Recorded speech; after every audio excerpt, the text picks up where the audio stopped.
Welcome to Disneyland, USA. This was all a Disney dream a dozen years ago, a far-out project that was totally unproved. Today, 60 million people have come here from every state in America and from almost every nation around the world. In Town Square on Main Street, many have paused to read the dedication plaque that symbolizes the warm and friendly spirit of Walt Disney's Magic Kingdom. To all who come to this happy place, welcome. Disneyland is your land. Here, age relives fond memories of the past.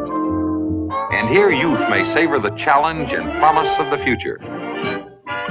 Disneyland is dedicated to the ideals, the dreams, and the hard facts that have created America, with the hope that it will be a source of joy and inspiration to all the world. Disneyland grew out of Walt Disney's own feeling that an amusement park should offer more to the entire family. Here was no mere amusement park. Here was a whole new concept in entertainment, where parents and children could have fun together.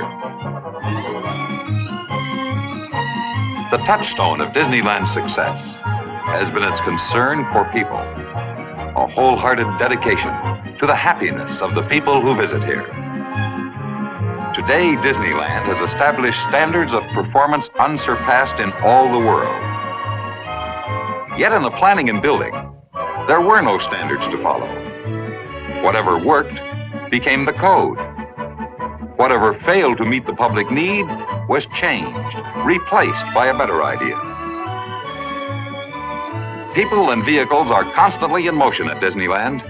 Here, people travel aboard almost every method of transportation man has ever designed.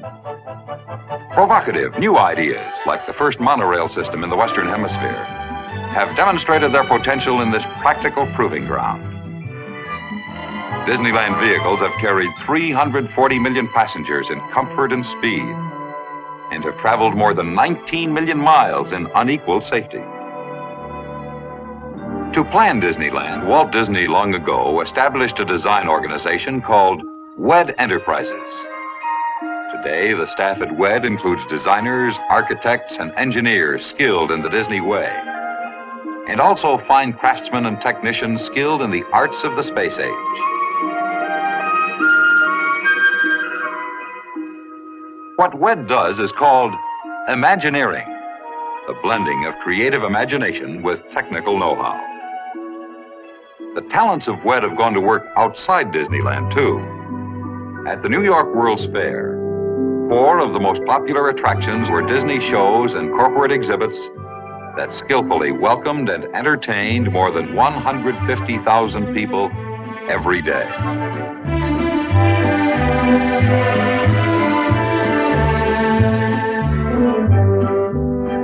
Tribute to the achievements of the Disney design staff has been paid by many highly respected planners and builders.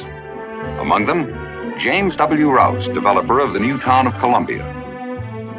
In his keynote speech before the 1963 Urban Design Conference at Harvard University, Mr. Rouse said in part, quote, "I hold a view that may be somewhat shocking to an audience as sophisticated as this, that the greatest piece of urban design in the United States today is Disneyland.